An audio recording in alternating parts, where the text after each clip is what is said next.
Good morning. This is Wendy Gaylor with the Bedford Area Chamber Vibes podcast, and we are so excited to have Shannon Dominguez here, Director of Business Development for the Gauntlet Advancement Foundation. Welcome, Shannon. Thanks, Wendy. It's always great to be here with you. And Woody, shout out. Woody Watts. Hello. Watts Creative. Yes. Well, I tell you what, this year we're going to talk about, this month we've been talking about innovative business ideas and the Gauntlet winners and the whole thing, everything that you guys did. And you were such a great leader. I'm telling you what, this year you brought it.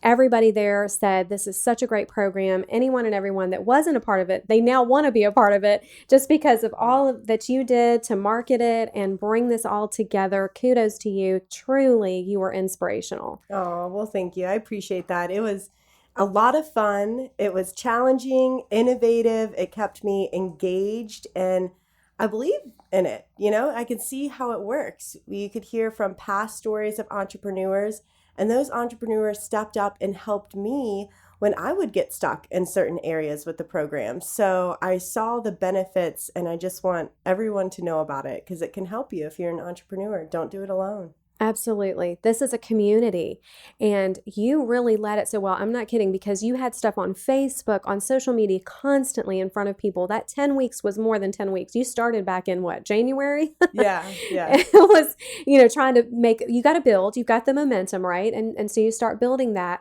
and people start paying attention and like, wait a minute, what is this about if they haven't heard of it? And of course, this year was the first year for Bedford to participate, which we were so excited about because that helps our businesses. And we had 6 or 7 from Bedford County? I think it was 6 or 7. Yeah. And, each one of them was so excited. They learned and gleaned so much. But you're right. It's all about the community and the mentors that come together. How many mentors were there for this competition? See, we had 140 entrepreneurs, and some were paired up with 2 mentors. So we probably utilized about 180 mentors. We have over 250 available, which we always welcome more because those skill sets, we want to make sure that we can really match the needs of the entrepreneurs to the mentor's strengths. So, and I don't want to be remiss and not cover what the program is about. So let's talk about that. At first, when I heard about it, I was thinking, this is for new businesses, right? This is for innovative. You're getting ideas to bring, your business to actually come to fruition. But actually, I learned, through this, there was businesses in there that maybe they were pivoting and they were expanding on their business plan. They were maybe doing an extra part of their business, adding to what they were already doing. Of course, the candles with what's the North Mountain Candle North Company, Mountain Candle. She'd been in business for 16 years, and here she was participating. So tell us more about the program and who can participate. Absolutely. So the Gauntlet is a business program and competition. So it's 10 weeks of instruction and connection with mentors. And then you can move into the competition portion where you submit the business plan that you've been working on during those 10 weeks, and local community business leaders judge that. Then you can move to a finalist round where you have your local economic developers that are paying attention to you, hearing your pitch, reviewing your business plan. So you're gathering that support and being able to highlight your business where it matters most. And this is a program that is for anyone who's in business. In fact, I noticed a few businesses this year came through just because they wanted that connection.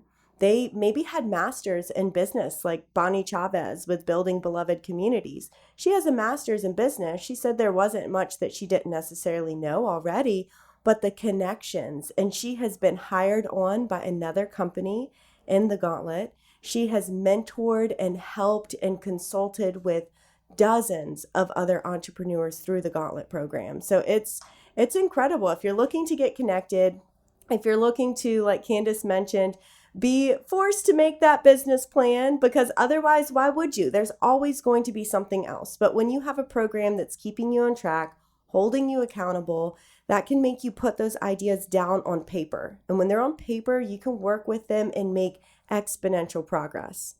Yes. great success stories. And I loved the three that you had there that evening, in Benton, where they were given their story, telling their story of where they started and how the Gauntlet program had helped them. And that was tremendous. That's one of the things that I appreciate most about coming on to the Gauntlet program was the openness that every entrepreneur that's coming through doesn't feel like they know it all. And who does? We can feel alone in it or feel like we're not as good as other businesses that we see around us. But we really try to create a space where we can talk about that. Let's talk about how we all don't know everything. There's no one here. It was a very welcoming, connective, arm in arm. Let's do this together. Let's embrace it. We know we're going to make mistakes. This is a place to do that and to learn and grow from them. Yes. And you're right. That transparency means a lot. And, one of the stories with the tree business, what's the full name? Brown's Services, I Yes. think. Yes. Brown Hound. Brown Hound Services. Brown Hound Services.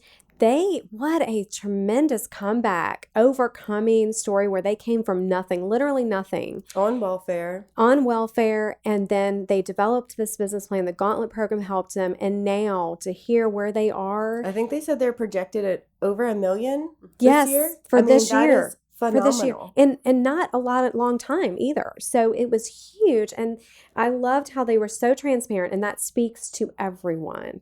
And it was so inspiring. So I loved being a part of this year. And, it started February 9th, and 104 businesses entered the program, with 55 competing with their business plan, and then one winner, Candace Monahan with Beaver Dam Farm, and oh my gosh, Sunflower Farm. So exciting. And Shannon is here with also Candace. And Candace, welcome. Thank so you. glad to have you on the show. And we're looking forward to more from you. We're going to actually have a podcast specifically with your story and where you have come, where you're going to be going, and all the inspirations that you have had since being with the Gauntlet program and participating. But what would you say was the most advantageous thing that you learned from and that you really came out of from the Gauntlet that you feel just really helped your business grow? Well, just like Shannon mentioned, it was the business plan, because I would not have otherwise sat down and gone through the grueling process of putting that together. But I'm so glad I did. Having everything in your head and then finally putting it on paper and seeing, it's different when you see it written versus when it's just floating around in your head. So being able to go through that whole process and having the mentors that I had helping me, refine it, and my family helped look over it, and just everybody that kind of came together to help me get that done and get it on paper and get it out there.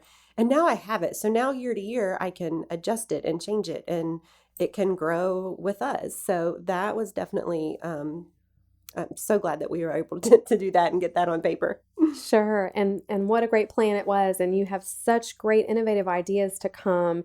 And with your art background and so much, the festival itself already is so wonderful. It's hard to imagine it getting better, but we know that it will, because I've heard some of your ideas. So people need to stay tuned to hear the show that talks about everything that you're going to be doing and how you were inspired from the Gauntlet program. But Shannon, so speaking of an inspiration that you have been so much, what is next for the Gauntlet? And when can people sign up, and all the good surprises? Those are great questions. So I've definitely been blown away by the amount of response that we've had recently. I mean, we have dozens of people who are looking to get connected to the Gauntlet. My goal is to get them connected to programs that are happening for entrepreneurs, or to consult with their local small business development center advisor, which is free. So if you're a small business, make sure you are connected with the SBDC. Tom Tanner and Heather Fay are great. So I'm looking And they're to out get of Roanoke, right? The SBDC in Roanoke. Yep, they're out of Roanoke. Well, there's a location in Lynchburg. There's one in Martinsville. I mean, they're all over. And Stephanie Keener's in Lynchburg. Yep. That's right. That's right. So I'm really looking to get the people who are interested in joining the Gauntlet when it starts again next year in February, connected to resources now. And then that way they can join, and they're going to have a foot up. They're going to, because everyone comes in at different at different places. Some people have an idea on a napkin and the Gauntlet helps them to get to that next level. Some people are operating, everyone comes at different stages. So we're looking to get you connected. I've got some info sessions set up so you can join in on a Zoom call, ask your questions, let me know what your challenges are. I'm looping in some people from the SBDC, maybe SCORE as well, to get you those resources that can bridge the gap until Gauntlet begins again. And with that being said, I would say we are looking at quite a few entrepreneurs joining next year. We've definitely been out in the community. People are learning about us. They're wanting to get connected. So I see it being a pretty big cohort next year. And we are planning on doing a hybrid version, because how could you go back to all in person when we've seen so many benefits from being virtual? If you have something come up and you can't make that drive to your class, you can easily hop on to that virtual call. Or, if you have life Sure. circumstances where you just need to get connected virtually, we don't want to take that opportunity away. Absolutely. You're right. And, coming out of COVID and during COVID, you certainly needed that. But, you're covering such a vast area and, adding different areas like you added Bedford this year. So certainly that is going to be advantageous for everyone. And that will make sure that they can attend. So Yes. wonderful things. And, you can go to your website and check out more information. Let us know how you can get connected. Tell us, Shannon. Yeah, the advancementfoundation.org. The Gauntlet has its own page there, so you can fill out a I'm interested in joining next year. That will give you an entrepreneurial needs survey where we're going to ask what your challenges are, what we can help you with, a little bit about what stage of business that you're in so that we can get you connected to resources in the meantime. And then follow on Facebook. We always keep our Facebooks pretty fun. I like for you guys to see what's happening behind the scenes just because I find it exciting. So I want to share it. And the community finds it exciting as well to see what we're up to, what we're doing, how we're preparing, what the stories are of the entrepreneurs. I think that was one of the most popular things this round was our Gauntlet Spotlight, where you got to learn and connect with these local businesses. And I would always ask, how can we support you? So our audience is given ideas and ways that they can come together to support these small businesses. And it has been so wonderful. You've done such a tremendous job, and we look forward to more from you coming up, and certainly keep in touch. And we want to make sure these stories are told, because these businesses are making sure that each other in the community are thriving, and you're doing fabulous. So thank you for coming on the show today. Thank you, Wendy.